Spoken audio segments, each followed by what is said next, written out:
सर्वप्रथम आपल्या सर्वांचं हार्दिक स्वागत.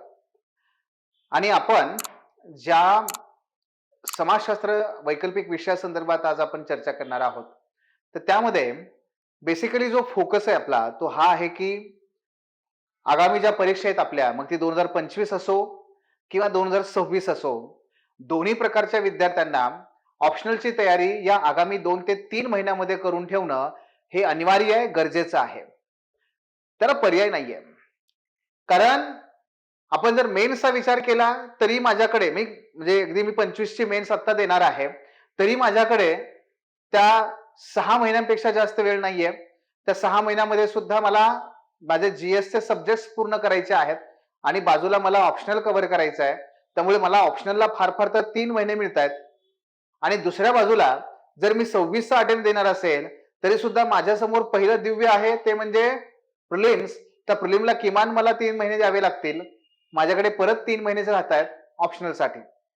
कारण प्रिलिम नंतर पुढे माझ्याकडे जे 4 महिने आहेत, त्या 4 महिन्यामध्ये मी नाही करू शकणार काही. कारण ते 4 महिने हे माझ्यासाठी रिव्हिजन, व्हॅल्यू ॲडिशन याचेच असले पाहिजेत. आणि मग हे करत असताना आत्ता माझ्यासमोर काय पहिलं आव्हान आहे, तर ते म्हणजे मला ऑप्शनल वरती कशी कमांड मिळवता येईल. आणि ऑप्शनलवर कमांड मिळवण्यासाठी मग आपण काय काय गोष्टी करणं अपेक्षित आहे. आपण जेव्हा म्हणतो की माझा ऑप्शनल वरती प्रभुत्व यायला हवं, काय हो प्रभुत्व म्हणजे काय असतं? प्रभुत्वाशिवाय आपल्याला कोणत्याही विषयावर कमांड येत नाही किंवा मनासारखे मार्क्स मिळत नाहीत. 300+ मार्क्स हे जे माझं लक्ष आहे, ते लक्ष जर मला गाठायचं असेल तर माझं त्या विषयावरती प्रभुत्व पाहिजे. आणि त्या प्रभुत्वासाठी मग मला काही निकष ठरवावे लागतील. जे निकष मला कळले, हा की हे 2-3 आहेत मुद्दे, हे पूर्ण केल्यानंतर माझे प्रभुत्व आलंय, तर मला ते सोपं होईल. मग काय असतं एखाद्या विषयावरती प्रभुत्व मिळवणं? सगळ्यात पहिलं असतं ते म्हणजे संकल्पना. माझी संकल्पना ज्या आहेत त्या माझ्या क्रिस्टल क्लिअर पाहिजेत. संकल्पना, माझी संकल्पनांची समज खूप छान पाहिजे, क्रिस्टल क्लिअर पाहिजे. एक सर्वसाधारण उदाहरण तुम्हाला सांगतो, तुमच्या जीएस मधलं, तुम्हाला अजून ऑप्शनल मधलं माहित नाही म्हणून. आता ह्या दोन्ही संकल्पना खरं तर ऑप्शनल मध्ये पण येतातच. म्हणजे फॉर एक्झाम्पल, आपण सतत वापरत असलेला शब्द असतो बघा, संस्कृती, आणि दुसरा असतो सभ्यता.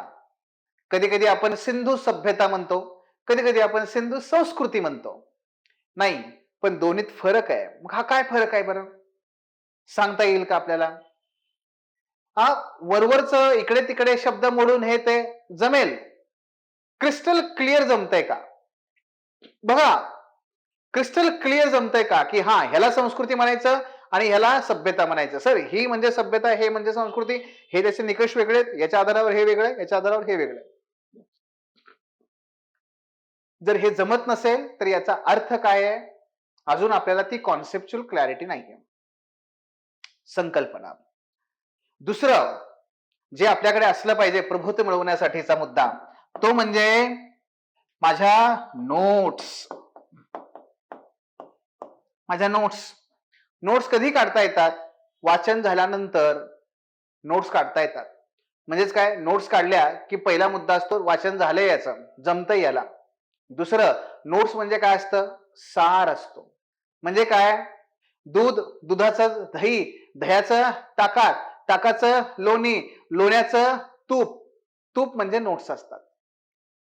आणि जेव्हा माझ्याकडे ते तूप असेल, याचा अर्थ माझ्याकडे तो अर्क आलाय, माझ्याकडे तो नोट्स आहेत, म्हणजे माझी त्या विषयावरती कमांड आहे. मग दुसरा क्रायटेरिया आहे नोट्स. आणि तिसरं, कंटिन्युअस क्वेश्चन आणि आन्सर रायटिंग. प्रश्नोत्तर लिहिणं, लिहून ते तपासून घेणं, फीडबॅक घेणं, इम्प्रुव्हमेंट करणं, परत लिहिणं, परत तपासून घेणं. ह्या 3 गोष्टी बघा किमान आपल्या झाल्या पाहिजेत.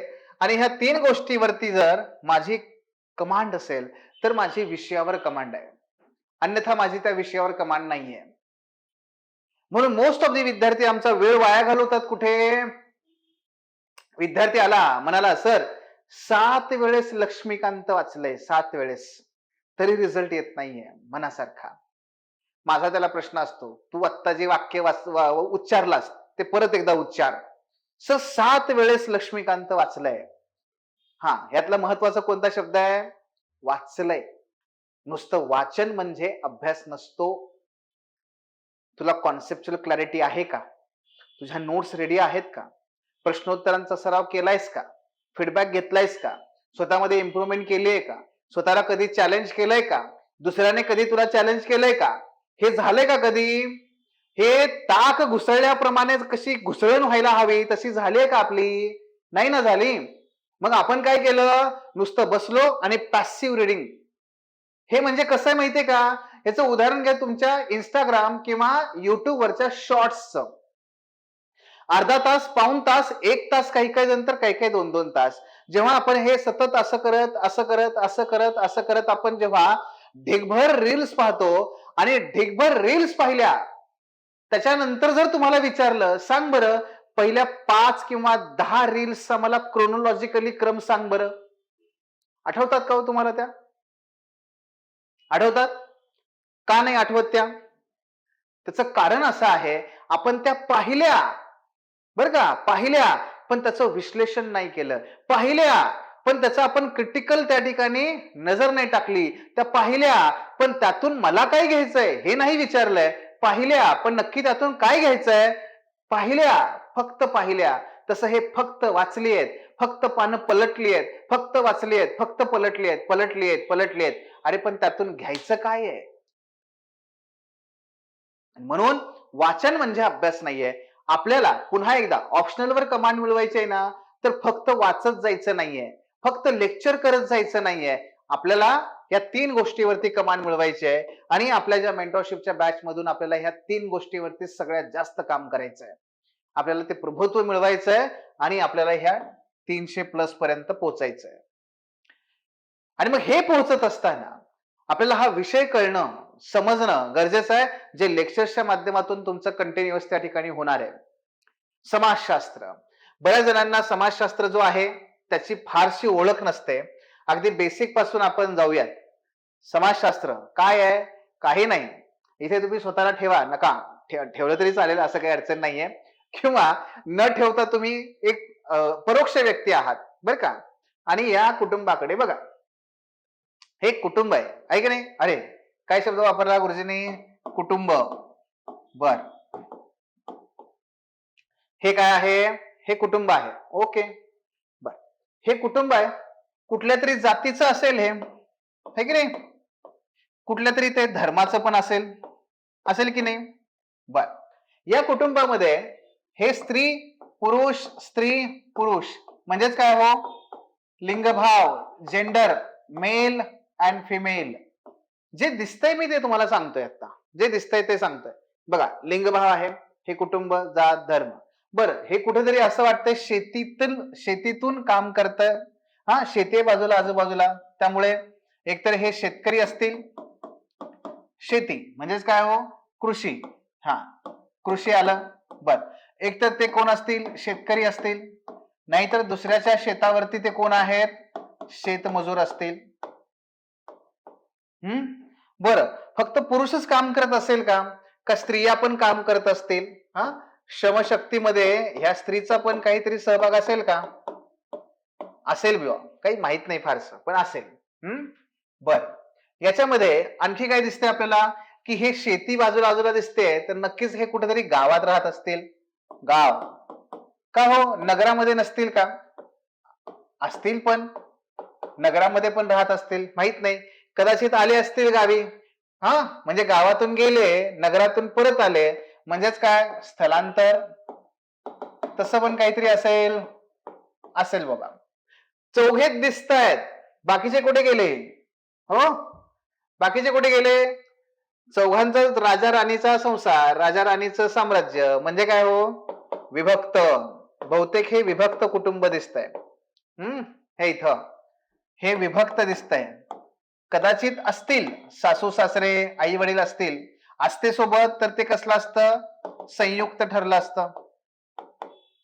संयुक्त ठरलं असतं, नाही का? बर, जात नक्कीच आहे. जात प्रत्येकालाच असते, भारतात तर आहेच आहे. जाता जात नाही ती जात. पण हे जात यांची कुठली असेल? कदाचित प्रभुत्वशाली जात असेल किंवा कनिष्ठ जात जे मानलं जातं त्या कनिष्ठ जातीतील असतील. अरे बापरे, म्हणजे स्तर आहेत का? हो, स्तर असतात. समाजामध्ये स्तर असतात आणि त्या प्रत्येक स्तर जातीनुसार स्तर असतात. उच्च जात, मध्यम जात, कनिष्ठ जात, उच्च वर्ग, मध्यम वर्ग, कनिष्ठ वर्ग. अच्छा, स्तरीकरण. हो हो हो, स्तरीकरण. अच्छा, ह्या स्तरीकरणाचा मुद्दा येतो. धर्म, कोणत्या धर्माचे वाटतायत तुम्हाला हे? हिंदू, शीख, जैन, बौद्ध, कुठले आहेत हे? कुठले का असेनात? नाही, असं कसं काय? अहो, भारतामध्ये काही धर्म हे बहुसंख्याक आहेत, काही धर्म हे अल्पसंख्याक आहेत. तुम्हाला हे कुठले वाटतात? बहुसंख्याकाचे वाटतात? ठीक आहे, असूयात, काही हरकत नाहीये. गाव, नगर, श्रमशक्ती, स्थलांतर. अच्छा, गावाकडे का आले असतील? स्थानिक स्वराज्य संस्थांच्या निवडणुका चालू असतील, त्यामुळे कदाचित ते आले असतील. कुठल्या ना कुठल्या तरी पक्षाला ते समर्थन करणारे आहेतच की शेवटी, नाही का? असू द्या. ह्यांचा एक XYZ नावाचा पक्ष आहे आणि त्या पक्षाला म्हणजेच काय, त्यांची स्वतःची एक राजकीय भूमिका आहे आणि राजकीय भूमिका घेऊन ते समजा गावात मतदान करण्यासाठी आले असतील, असेल. कुठलाही असेल, कारण तेही नागरिक आहेत. नागरिकत्वाची संकल्पना, तेही एखाद्या पक्षाला समर्थन करत असतील, पक्ष नावाची संकल्पना. ते सुद्धा कामगार असतील तर कामगाराच्या संघटनेचे सदस्य असतील, कामगार संघटना, दबाव गट, ते सुद्धा आहेत. त्यांना सुद्धा ज्या राजकीय पक्षाला ते मतदान करतात, समर्थन करतात का? कारण यांचे विचार आणि त्यांचे विचार जुळतात, विचारधारा. कदाचित जेव्हा जेव्हा आंदोलन होतात, चळवळी होतात, शेतकरी शेतमजूर या नात्याने ते पार्टिसिपेट पण होत असतील. म्हणजेच काय, ह्या सगळ्या राजकीय बाबी आल्या त्याच्यामध्ये, आले का नाही? बर, ते सांगतात की ते लहानपणी जसे होते ना, आता तसं गाव त्यांचं राहिलं नाही, आता गाव बदललंय. अच्छा, बदल झालाय. ओके, म्हणजे समाजामध्ये परिवर्तन पण आलंय, त्यांच्या गावात परिवर्तन आलंय, त्यांच्या स्वतःमध्ये परिवर्तन आले, त्यांचे विचार बदललेले आहेत. त्यांना आता काही वाटत नाही, एक मुलगा एक मुलगी, हम दो हमारे दो, नाहीतर पूर्वी हम दो हमारे 5-6. आता मात्र त्यांना असं वाटतं की नाही, हम दो हमारे दो बास, ठीक आहे. अच्छा, हे परिवर्तन पण आहे. मित्रांनो, अशा पद्धतीने जर तुम्ही विचार केलात तर प्रत्येक व्यक्ती काय, तुम्ही स्वतःला ठेवा ना इथे. हे जे मी सगळं इथे लिहिलेलं आहे, हे सगळं हे तुमच्याबद्दलचं आहे. तुम्ही स्वतःला ठेवा इथे. हे सगळं तुमच्याबद्दल आहे की नाही? आहे का? मग हे जे तुमच्याबद्दलचं आहे, याचाच अभ्यास म्हणजे समाजशास्त्र आहे. याचाच अभ्यास म्हणजे समाजशास्त्र आहे. समाजशास्त्र वेगळं काही नाही. समाजशास्त्र स्वतःकडे आणि स्वतःच्या समाजाकडे नव्याने पाहण्याची दृष्टी देणारं शास्त्र आहे. याच्यापेक्षा ते वेगळं काही नाही.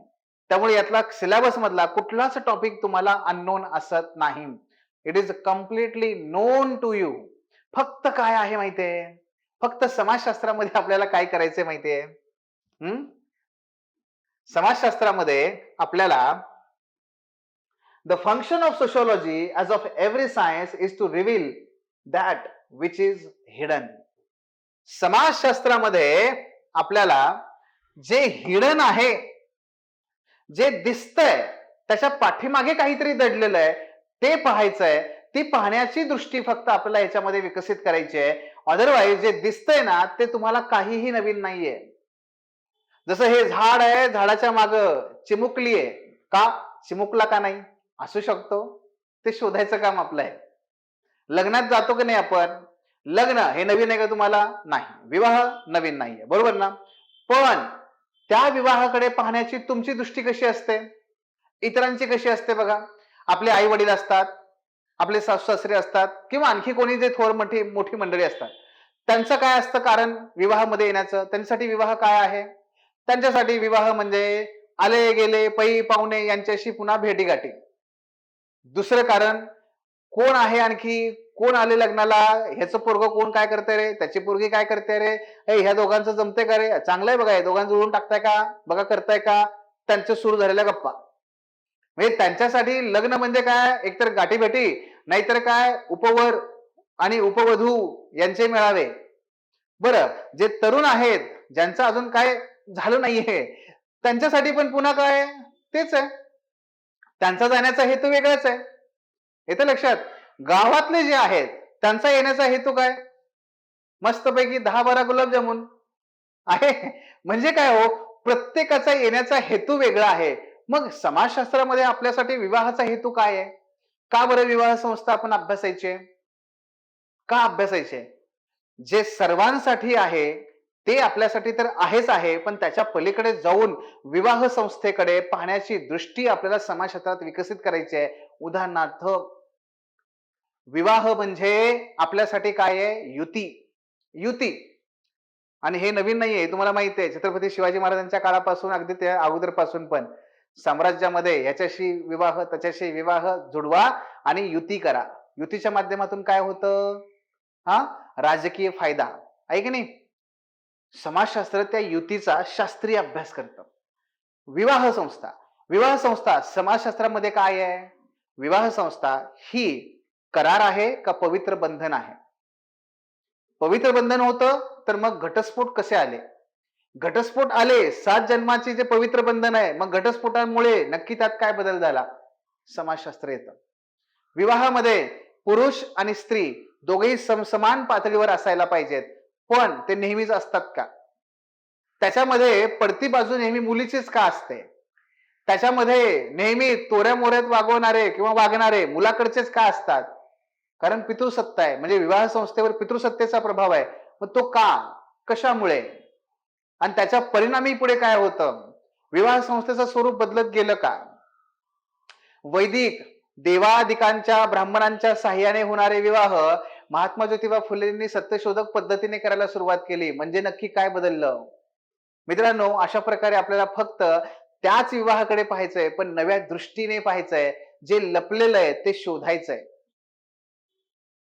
जे लपलेलं आहे ते शोधायचंय, आणि हा शोध कार्य म्हणजे आपला समाजशास्त्र आहे, बाकी काही नाहीये. त्यामुळे सिलेबस नोन आहे, फक्त शोधण्याच्या पद्धती आपल्याला नवीन आहेत. इथे लक्षामध्ये, हा तो एकूण सगळा याच्यामधला पर्स्पेक्टिव्हचा भाग आहे.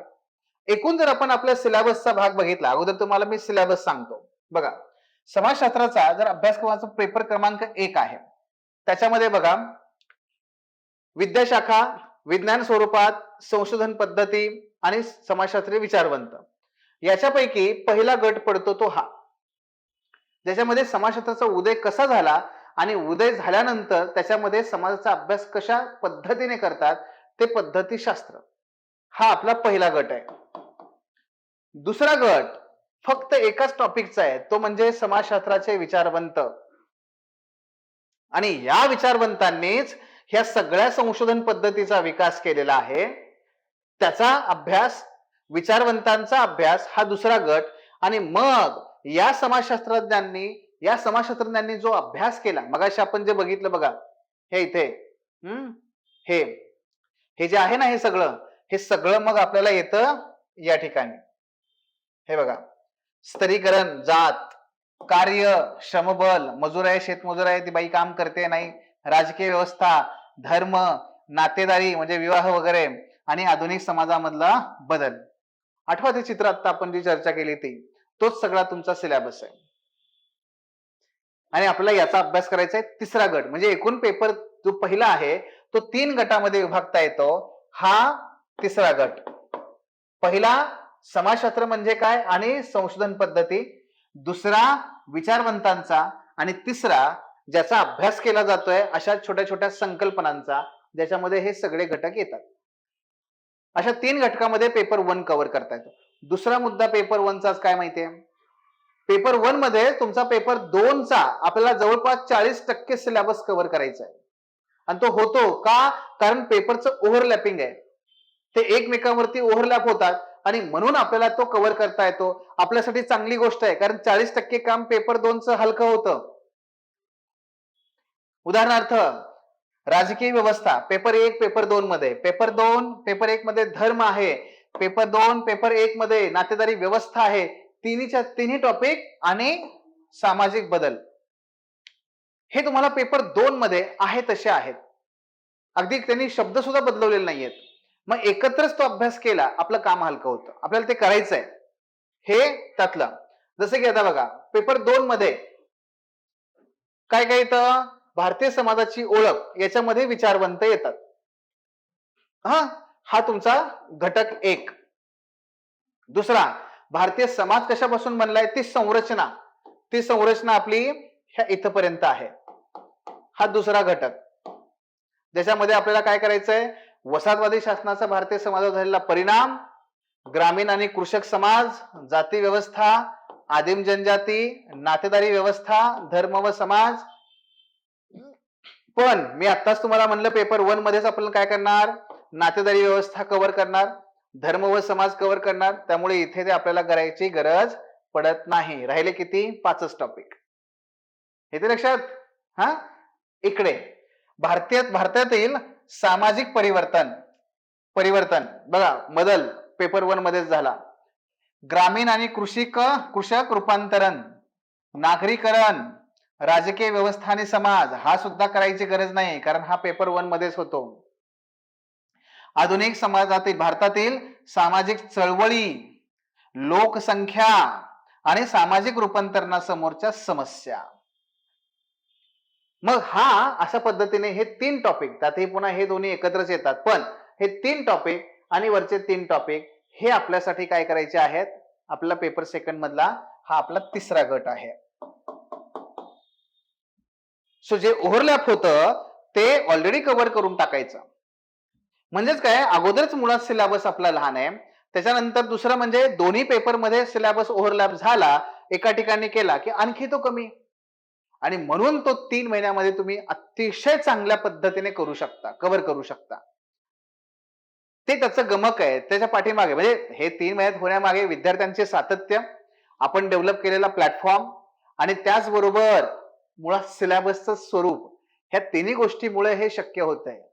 ते म्हणतात ना सर, जब मिल बैठेंगे 3 यार, हा, हे तसे ते 3 घटक आहेत, एकत्र आले आणि ते कव्हरअप करू शकतात. आणि नुसतं कव्हरअप, मगाशी सांगितल्याप्रमाणे प्रभुत्व, नुसतं वाचन बिलकुल नाही, प्रभुत्व हे आपल्याला कव्हर करायचं आहे आणि हे आपण त्या ठिकाणी करणार आहोत. ओके, जीएस मध्ये सुद्धा आपण या आपल्या सोशलॉजीचा प्रचंड फायदा करून घ्यायचा आहे.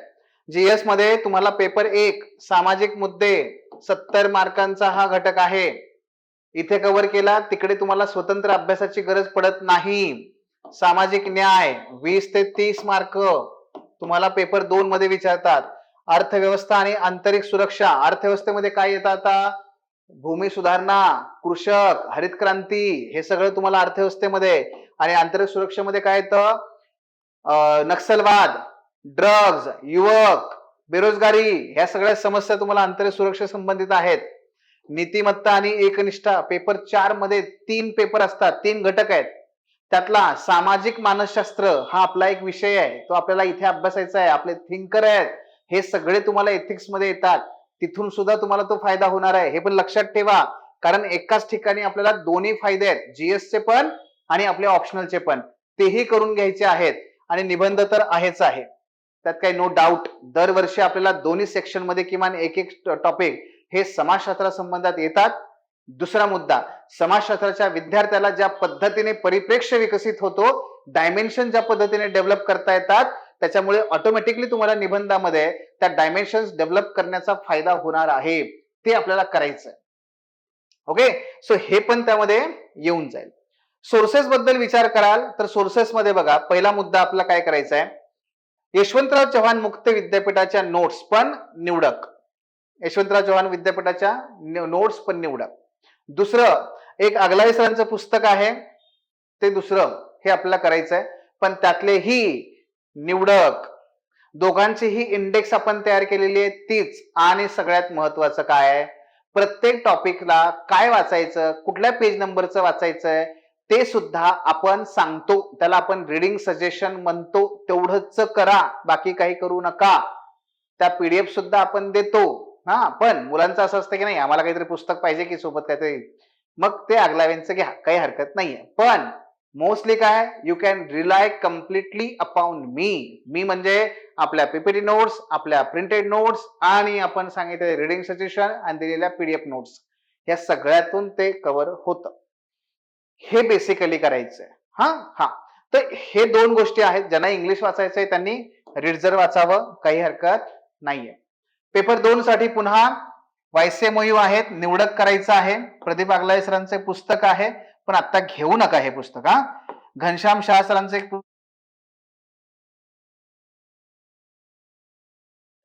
ते सुद्धा आपण तिथे करू शकतो. पण हे सगळं व्हॅल्यू ऍडिशन मध्ये करायचंय हो, आत्ता नाही करायचंय हे. मैं हूं ना. आपल्या मीटिंग मध्ये आपल्याला सगळं सांगायचंय, सगळी चर्चा करायची आहे, काय कधी वाचायचंय ते. यातलं कुठलंही पुस्तक आत्ता घ्यायची गरज नाही. नाहीच आहे, कम्प्लिटली नाहीच आहे. ठीक आहे.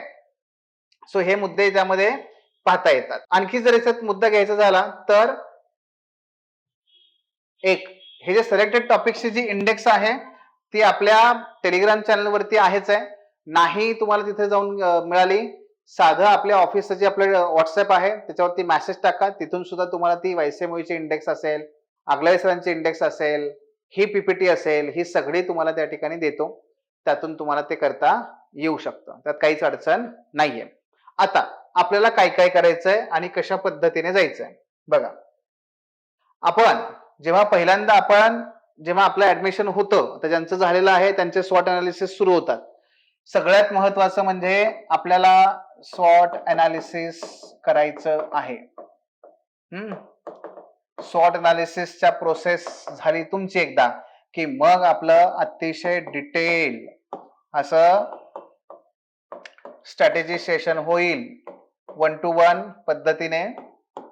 त्या स्ट्रॅटेजी सेशन मध्ये आपल्याला एकूण आपला टाइम, त्याचं मॅनेजमेंट, आपले स्किल्स, नोट्स कशा काढायच्या, वाचायचं कसं आहे, कशा पद्धतीने क्वेश्चन पेपरचं अनालिसिस करायचंय ते सगळं चर्चा करायची आहे.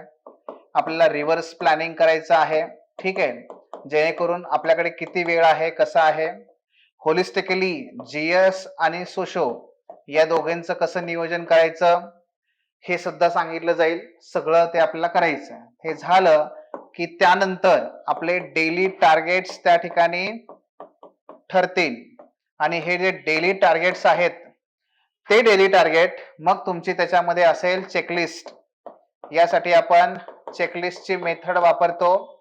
ती चेकलिस्टची मेथड आपण यूज करतो आणि त्यानुसार आपले डेली टार्गेट्स ठरले जातात. त्याचबरोबर मग आपले डाऊट्स, जर तुमचे काहीही डाऊट्स असतील पर्सनली, त्या ठिकाणी माझा फोन नंबर आहे, मी कनेक्ट आहे तुमच्यासोबत. त्याचबरोबर आपली वीकली कंपल्सरी मीटिंग असणार आहे. त्याच्यामध्ये आन्सर रायटिंग कंपल्सरी असणार आहे आणि त्याच्यावरती फीडबॅक आणि फीडबॅक वरती आपलं डिस्कशन, ह्या सगळ्या गोष्टी आपल्याला करायच्या आहेत. त्याचनंतर सेक्शन वाईज आपल्या पुढे टेस्ट होतील. आता ह्या सेक्शन वाईज ज्या टेस्ट असतात त्या पर्सनलाइज असतात. जसं फॉर एक्झाम्पल पेपर 1 मध्ये 3 टेस्ट असतात, पेपर 2 मध्ये 3 टेस्ट आणि कॉम्प्रेहेन्सिव्ह त्याच्यावरती पुढे आणखी टोटल 4 टेस्ट. सो अशा पद्धतीने 3 आणि 3 6 आणि 4 10 टेस्ट आपल्याला पुन्हा त्यात द्यायच्या आहेत. डेली बेसिस वरती आन्सर रायटिंग करायचं आहे. डेली बेसिस वरती आन्सर रायटिंग केल्यामुळे काय होतं, तिथे तुमचं जवळपास 650 प्रश्न तुमचे काय होणार आहेत, क्वेश्चन्स हे लिहून होणार आहेत. बरे का, 650 प्रश्न आपले तिथेच लिहून होतात. 10 टेस्ट आहेत, 650 क्वेश्चन्स आहेत. और क्या चाहिए, आणखी काही राहिलं का? काही राहिलं असेल तर सांगा, ऍड करू आपण त्याच्यामध्ये. नक्कीच सांगा काही राहिलं असेल तर. पण मला वाटत नाही याच्यात काही राहिलं असेल अजून. 1 to 1 डिस्कशन तर असणारच आहेत आपले, सगळ्या गोष्टी आहेत. आणि आपलं आता एक कंटिन्युअस सेशन असतं पीवायक्यूचा डिस्कशनचा, तर त्या डिस्कशन मध्ये सुद्धा तुम्हाला आपण ऍड करून घेणार आहोत. सो हे सगळे मुद्दे एकाच ठिकाणी असणार आहेत. ओके, सो हे आपल्याला सगळं करायचंय. सगळं होईल का? नक्की होईल. का? कारण सातत्य त्या पद्धतीने आणि फ्लेक्झिबिलिटी आहे. तुम्हाला तुमच्या पद्धतीने आपल्याला हे फ्लेक्झिबिलिटी देता येते आणि फ्लेक्झिबिलिटी असल्यामुळेच आपल्याला आपल्या पद्धतीने अभ्यास करता येतो. आणि प्रत्येक विद्यार्थी हा स्टँड अलोन स्वरूपात करतो. आपला गटच असणार आहे, गटामध्येच आपण सगळे ऍक्टिव्हिटी चालवतो. पण जे टार्गेट असतात, टास्क असतात, ते मीटिंग असतात, ह्या सगळ्या मात्र 1 to 1 स्वरूपातच असणार आहेत. ठीक आहे. तेव्हा मित्रांनो, याचा आतापर्यंत जवळपास 700 विद्यार्थ्यांनी लाभ घेतलेला आहे आणि हे विद्यार्थी आता युपीएससीच्या आणि एमपीएससीच्या येणाऱ्या 25 पासूनच्या वेगवेगळ्या टप्प्यांवरती आहेत. ह्याचे रिझल्ट निश्चित तुम्हाला दिसत आहेत आणि आणखी ते दिसतील मोठ्या प्रमाणात. तेव्हा या वेगळ्या या रेव्होल्युशनचा भाग बना आणि डेफिनेटली आपला जो महत्वाचा विषय आहे सोशॉलॉजी ऑप्शनल 500 मार्कांचा निबंध आणि आपल्या जीएस मधल्या इतर विषयामध्ये त्याचा लाभ नक्की होतो, तर त्याचा भाग बना. ठीक आहे, तुमचे काही प्रश्न असतील तर नक्की विचारा. धन्यवाद. Thanks for watching. If you found this video valuable, don't forget to like, share, and subscribe our channel. The Officer, your personal mentor.